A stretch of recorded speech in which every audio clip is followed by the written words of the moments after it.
when you start a new business, you're going to get blown off course, but you don't quit. You don't go back home. You just take what you learn, you readjust, you plot a new course, you stay focused on your goals, and you keep going. The downfall of a lot of entrepreneurs that decide they want to do this, they quit too soon. You quit right before the big break. Welcome to the My Future Business Show, where we get you in front of your best audience and keep you there. Not only are we interviewing the biggest names in business to help you become even more successful, we're inviting you to book your spot on the show to help you grow your business. So at the end of the call, make sure you fill in the interview application form at myfuturebusiness.com/interviews. Hello, and welcome back to the My Future Business Show. It's Rick Nusky here. I am your host. I'm also very grateful for you being our audience. And today I am on the line with the wonderful Stuart Lowther. Now, Stuart is the president, CEO, and founder of Element Nutritional Sciences, and we're going to be talking about the genesis of that business and the research that goes into creating truly nutritional products and how you can get involved as a consumer or investor. So there's a lot for us to talk about, Stuart. Welcome to the show. Thank you very much. Great to be here. Yes. How are you doing? Yeah, very well, thank you. You and I were just talking about our travels and experiences, and I'd love to talk a little bit more about what you like to do with yourself. But first of all, where are you calling in from today? I'm just outside Toronto, Canada. Fantastic. And that's home base for you? Yeah, it's home base for us. Yep. Fantastic. Now, Canada is a beautiful place. Now, do you spend much time there, or you're a busy man getting around town? Well, I spend a majority of my time here, but when I can travel, I try to get out of here. And some COVID restrictions have been lifted, so I've been getting some business travel in the last couple of months, and a bit of kind of fun social travel mixed in with it all. So excellent. It's good to kind of break away and get out from being stuck in one place for a long period of time. Well, it's nice to know that somebody as busy as yourself and senior in the organization is having some time to himself. What do you actually like doing with yourself, Stuart? What's your recreation time look like? My recreation time? I hang out at my office. You know what? I live in a small circle of life. My office is 5 minutes from my house. I live down the street from a golf course where I'm a member. So in the summer times, I spend lots of time there. In the winter, I'm a skier. My entire kids have all been brought up skiing. So I'll go north and ski when I get time. And that's mostly it. Besides, I have a home gym. I jump on my Peloton and work out every morning before the office. Very good. So I can keep healthy. Yep. And then, I love what I do. My office is my second home. So I have a TV in here and there's a kitchen in here, and I can hang out here and work away as long as I want. Well, that's excellent. Now tell me something. Are you a very good golfer? My handicap sits around a 13. So I shoot anywhere between, call it 80 and even 90. 80 and 90 on any given day. That's really, really good. My handicap is golf. That's a lot of girls' handicap. Go ahead. People say, when you say, you shoot like 82, they go, "Oh, you're a good golfer." I go, "No, I'm not. If I was good, I'd be on TV." Oh, yeah. Yeah, it's a marked difference, isn't it? Now, I love to give the audience some context. By the way, Stuart, we have entrepreneurs and small business owners, investors who listen into the show, love this sort of conversation. But to give context, I love to wind back time and learn a little bit about some childhood experiences that you might remember, positive ones. Do you remember growing up? Where were you? And what was one of the most outstanding memories that you have of that time? Oh, me growing up? Yeah. What decade? I tell people I'm not grown up yet. I got to be honest. I come from a tough background. I wasn't brought up in any kind of special area. I tell people I grew up in mostly poverty in a small neighborhood. Mm-hmm. So, it's relevant.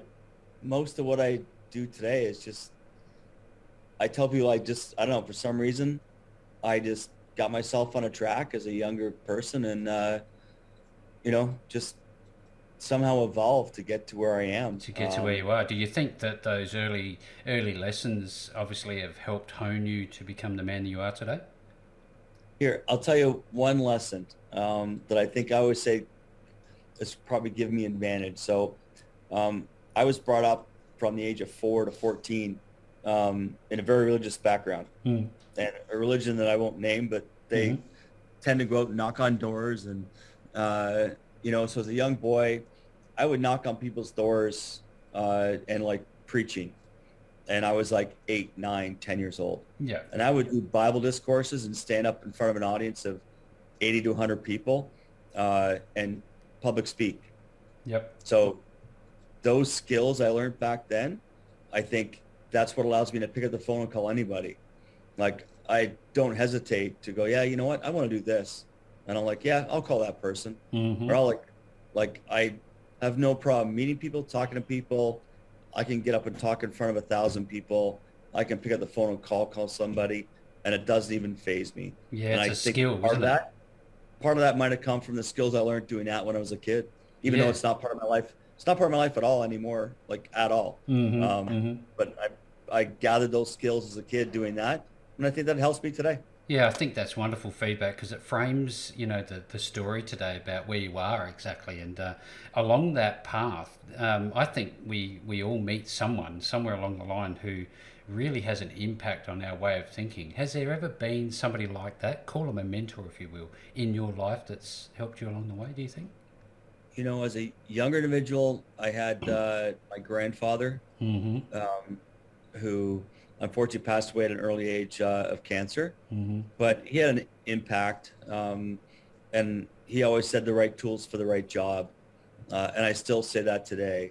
So I'd say, he made an impression on me, and then I've got, somebody who's good 15 to 20 years my senior, who's actually on my board now, called Greg Cochran. Yep.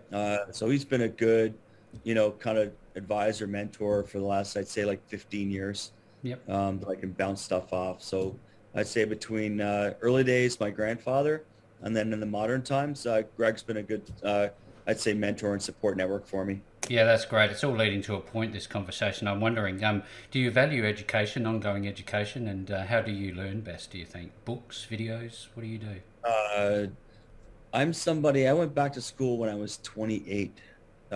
So hadn't been to university. Mm-hmm. So between high school and 28, I built houses, I landscaped, I sold cars, I built cars. I was Honda of Japan. I was their 50th employee ever hired here in Canada for their new manufacturing plant they built about 2 hours away from where I am now. Oh, wow. So I learned the Japanese way, Yep. like early days. And then I left all that to pursue my passion, decided I'd go back to school and study nutrition. So I did. I did an honors degree in nutritional sciences, then a master's degree in nutrition and human metabolism. Mm-hmm. And then instead of going to med school, I wanted to find a way to combine science and business. And here I am. Here you are today. Wow, what an amazing story. What an amazing journey. Now, you're a seasoned entrepreneur. Now, I know that you've been involved in a $40 million exit buyout with a vitamin gummy company. I was wondering if you could share that experience. Well, I'd helped build a couple other pretty successful companies and Mm. worked in international markets as well. And then I saw the opportunity in the gummy space. So actually, it wasn't actually the gummy space. I actually quit my job to start my last company, and I took out a $127,000 line of credit against my house at the time, and started Life Science Nutritionals. And then initially I was building products for kids, and I ran into a few roadblocks just in product development, the market, cost. One of the products I developed was actually ahead of its time, Mm-hmm. and people weren't willing to pay the premium price for high-end nutrition at that time. So I ended up, through my experience, venturing into the gummy space, and then built that company up in the gummy vitamin space. I was the first manufacturer and developer of gummy-based vitamins in Canada, and at that time, one of only 3 in North America. Wow. So I built that up from scratch, and then exited that in 2015, and then turned around and started this. Yeah, wow, that's an amazing story. Now, in all of that, as a human being, there would have been some thoughts and feelings and some risks that you needed to expose yourself to. How did you feel about, taking that line of credit and putting yourself out there to follow this dream, call it? Well, I can tell you my wife didn't like it. Um, Surprise, surprise. you know what? I think the biggest thing is that you believe in yourself Yeah. and you believe in your vision, Hmm. and then and you just can't. I always give this example to people. You pretend you're an airline pilot. You leave San Francisco to fly to Hawaii, and the wind blows you off course. Do you fly back to San Francisco and plot a new course? No. You No. adjust your course. You still set your sights on Hawaii. Eventually, you land in Hawaii. So when you start a new business, you're going to get blown off course, but you don't quit. You don't go back home. You just take what you learn, you readjust, you plot a new course, you stay focused on your goals, and you keep going. And I think a downfall of a lot of entrepreneurs that decide they want to like do this, Hmm. they quit too soon. Like Yeah. people quit too soon. You Yeah. quit right before the big break because you get too afraid. It does get tough. And there's times where you're just like, you know what? Nah, I'm gonna go get a job. I'm gonna pull the plug. And they walk away. So, not for the faint of heart, but Mm. the biggest thing is believe in your vision. And for myself, when I went out on my own, I gathered a lot of experience. So I had that behind me. And then I just knew what I was doing and Yeah. just stuck with it. Sage advice, sage insights, and I really do appreciate that explanation. Thank you very much, Stuart. Now, I know that we've got a lot to talk about, lots of different directions, but with regard to your main organisation, Element Nutritional Sciences, what are some of the brands? I know that there's more than just one brand inside there. I was wondering if we could maybe talk about that a little bit. Well, our flagship brand is Rejuvenate, um, which is built on some significant IP that was built out of University of Arkansas. Hmm. So it's patented IP that we own the global rights to. And I've taken that and built out the Rejuvenate brand. So that brand is targeted at the 45 plus market. We're clinically proven to increase muscle protein synthesis. Um, it's patented. We got another patent in process. And the aging demographic and maintaining muscle health or your muscle mass as you age is a really key component to living a healthy, active lifestyle as you age. Yeah. So that's a great, piece of the market. And, we've entered into that. We're doing really well. Lots of great stuff coming down the pipe. But we also have a second brand, which is in the sports nutrition market. And it's the same thing in sports nutrition. If you're an athlete, and you want to strength train and gain lean muscle mass, or let's say you're an injured athlete Hmm. and you want to limit muscle loss if you have a disabled limb or you have to rest. We've shown with our formulation that we can increase muscle protein synthesis by 76% at rest. So we can help slow what's called muscle atrophy if you're injured. Yep. So there's a big, huge market in the sports area. So ourselves, a company, we're just about to launch a new product called Promino, which is the patented formulation built out at a specific concentration for athletes. Hmm. So that starts coming to market in the next 60 days. Very So exciting. looking forward to that. Yep. And then as we grow the business out, I had mentioned that the 76% increase, we're going to enter markets like oncology. Hmm. We know that it's very evident that cancer patients have what's called severe cachexia, which is muscle wasting accompanied by organ wasting. Yeah. So we're highly confident that we can help slow muscle loss in cancer patients and increase patient outcomes. As well as that, we can go into orthopedics and do pre and post surgery and help speed recovery for people having like hip replacement, knee replacement surgery. So there's that whole avenue, as well as entering into like long-term care, retirement homes, the whole institutional side of the market. So, lots of stuff for us to do, no short of ideas. Yeah. We're going to create brands to go along with that as we grow it out. Yep. But our big focus right now is Rejuvenate and driving our revenues and building our strength as we grow. And as we get stronger and grow up a little bit, we'll branch out into the other market areas. Love this story. It's great. Thank you very much for sharing. Now, I know that patents are not something that fall out of the sky. They take a long time to come to fruition. And it's funny because at the end of the day, the end customer just sees possibly a pill in a bottle, don't they? Really, for the most part. But tell us the R&D that actually goes into these products so people really have a good appreciation of the work behind this product or these products.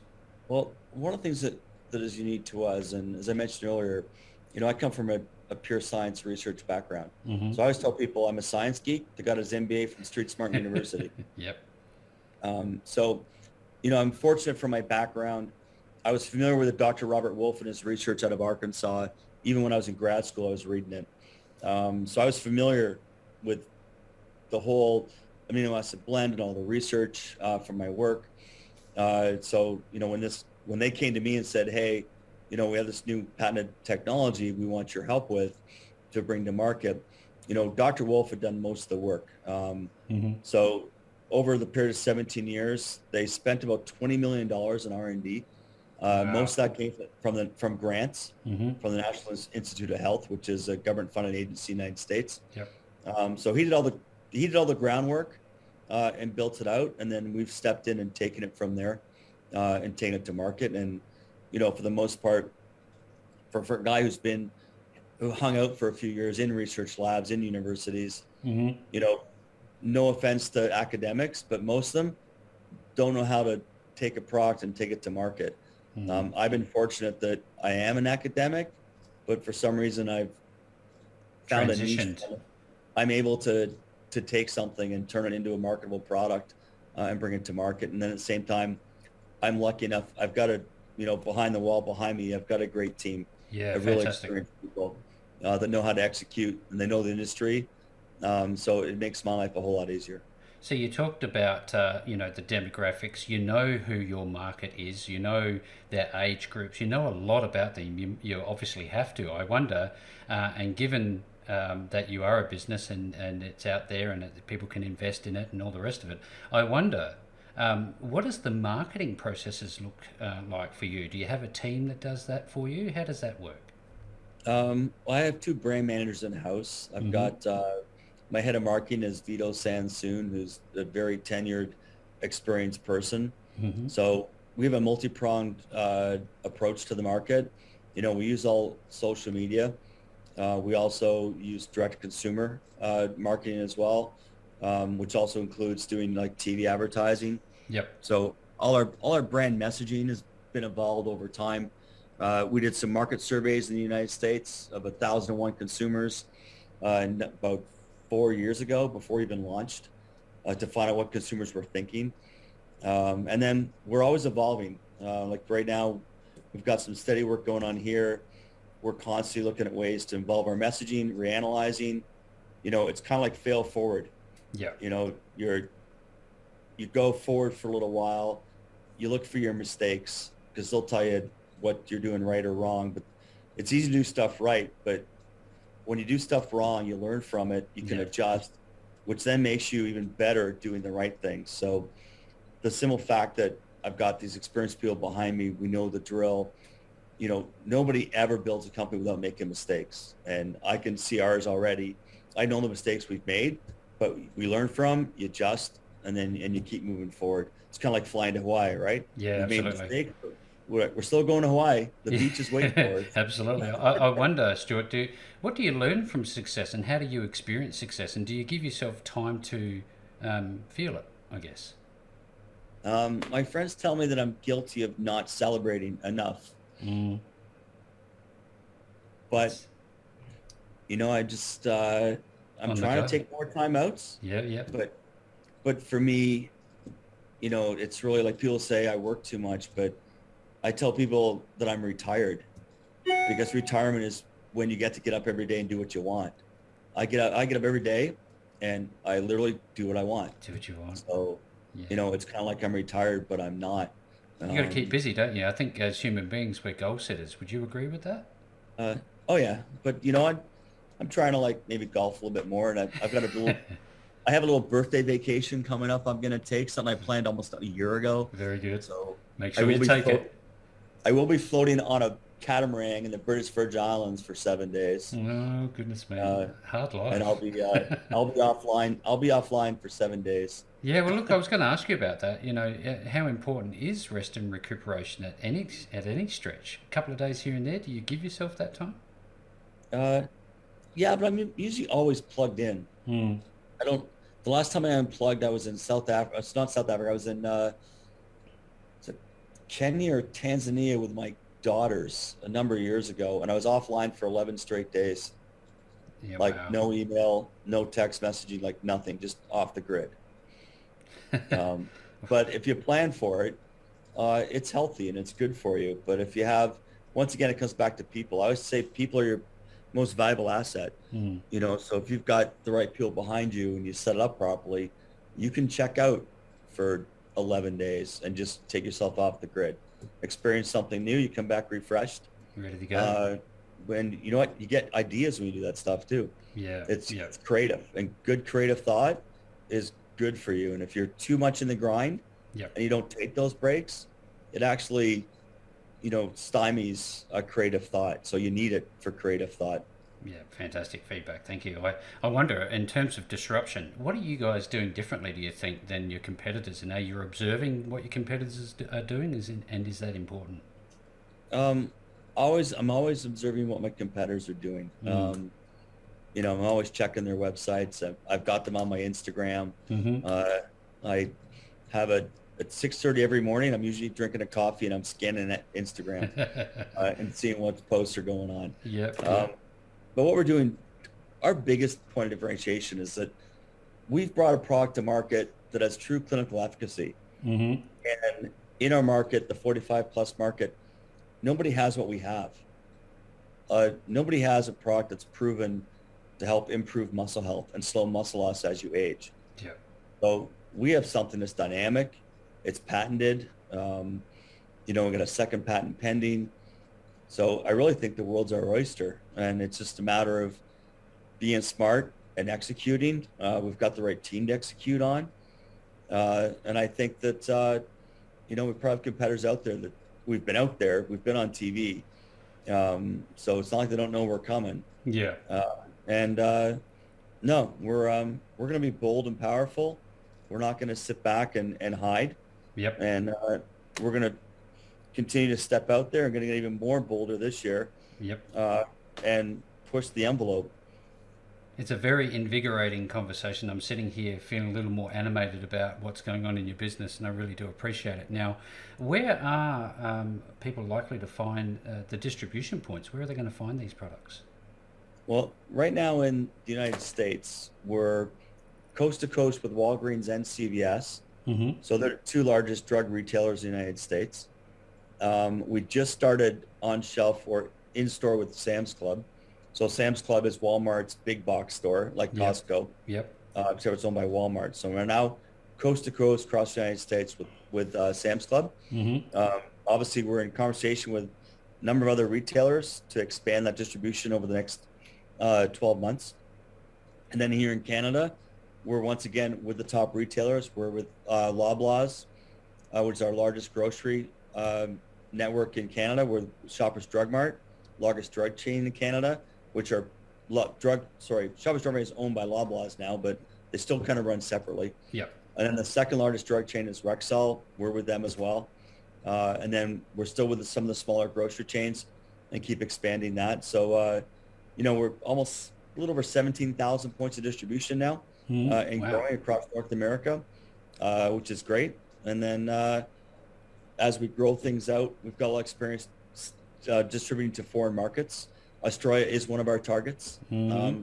So we will be coming your way eventually in the next couple of years. Fantastic. As well as, Europe, starting with the UK. That's why I was just there. Mm-hmm. So we'll expand our distribution network into foreign markets over the next 5 years as well. So tell us, are you an investor in your organization? And what's that side look like? I'm the founder and I funded it.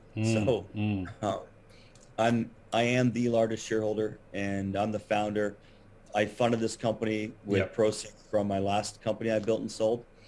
So I always tell people that I'm all in. Oh, you're all in? Absolutely. Yep. Yeah. I think it's good for context for people who don't know, because they may not know that. So thank you for sharing. Yeah. You know what? This thing was, my brainchild. I'll be here for a while, not going anywhere. Not going anywhere just yet. No, I'm not. You know what? I'll turn 58 next month, but No, I got lots of legs. I mean, this company has lots of legs and a great pipeline. So, and it's lots of fun. So, Yeah. nope, gonna hang out here, have some fun, and build this thing. Tell me about the team. We need to hear about the team. Who have you got working in your wonderful team?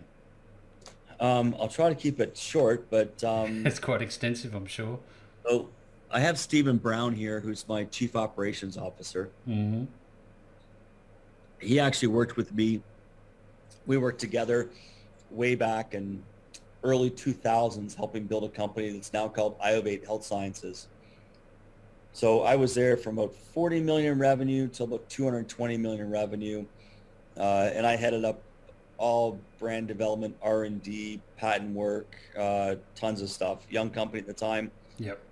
And then he was there until about 650 million in revenue, managing over 250 SKUs, global supply chain, had 150 employees in his department. Yep. And he managed over 30 contract manufacturers in North America. So seasoned veteran, knows the drill, great track record. Mm-hmm. You know, there's nothing this guy can't do in product development, sourcing ingredients and manufacturers. So he's awesome. And he's also a shareholder, so he's completely vested. Yep. And then I brought on Dean Pfeiffer as my head of sales, my CMO, about 6 months ago. Mm-hmm. And funny enough, he worked with Steve and I at Iovate as well. He was salesman number one at that company. So he was there when they had zero sales, and he was there to 750 million in revenue. Oh, wow. So he knows food, drug, mass, and e-commerce right across North America. He also oversaw international distribution in a number of countries as well. So another tenured veteran. Heavy The hitter. the three of us all worked together, building that other company. Mm-hmm. Had lots of fun doing it. So we know the drill. And now I'm fortunate enough that after all this time, I have them all back under the same roof. And then I brought on Vito, I'd say 10 weeks ago. I'm guesstimating, but close to that. Yep. And I searched him out, and he actually had worked at Iovate too for a couple of years, helped take them from 400 million to over 700 million, building out some brand lines, doing some rebranding, overseeing all their marketing efforts. So I got him on board now as well, which is great. So, you know, between the four of us, we've built billions of dollars in revenue in North America and globally over our careers. So it's great. We're seamless. We get together for executive meetings, and it's just four guys hanging out going, yep, this is what we got to do next. Let's do this. We have constructive conversations.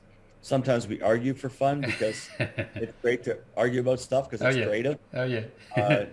But no, it's great. You know what? I'm really lucky that, you know, I've been able to stay in contact with these people, and I've never burned bridges, and I'm fortunate that people like to work with me. Yeah. Yeah. And Look, besides that, you know, it's good.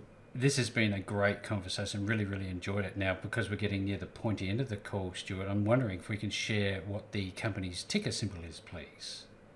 Our ticker symbol in Canada is ELMT on the Canadian Stock Exchange. So it's elmt.cn.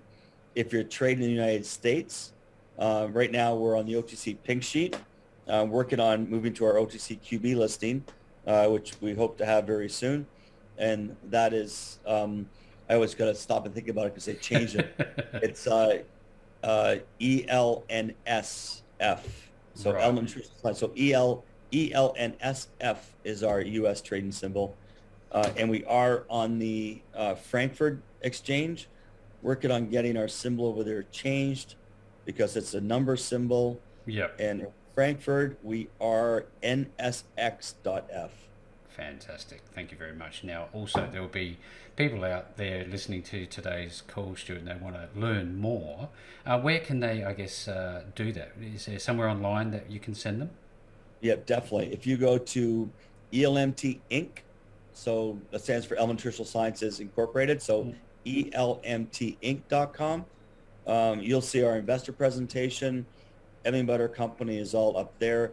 You want to learn more about our products directly, there's links from there to our brands, but you can also go to rejuvenate.com or .ca or jackedrx.com. You'll see all our brands there. But if you go to the ELMT Inc. website, you have everything you need right there, plus links to our brands and all that information as well. So it's a one-stop shop. That's fantastic. So I'll be providing the elmtinc.com URL for you to branch out and learn what you would like to learn about being a consumer and or investor. Stuart, this has been an incredible call. Thank you so very much for joining me on the My Future Business show today. All right. Thanks very much. I appreciate the opportunity. Thanks for joining us today. If you enjoyed the call, then make sure to subscribe, leave a comment, share us with your friends, and book your spot on the show at myfuturebusiness.com/interviews. And if you're looking for solutions that will help grow your business, then visit myfuturebusiness.com/shop.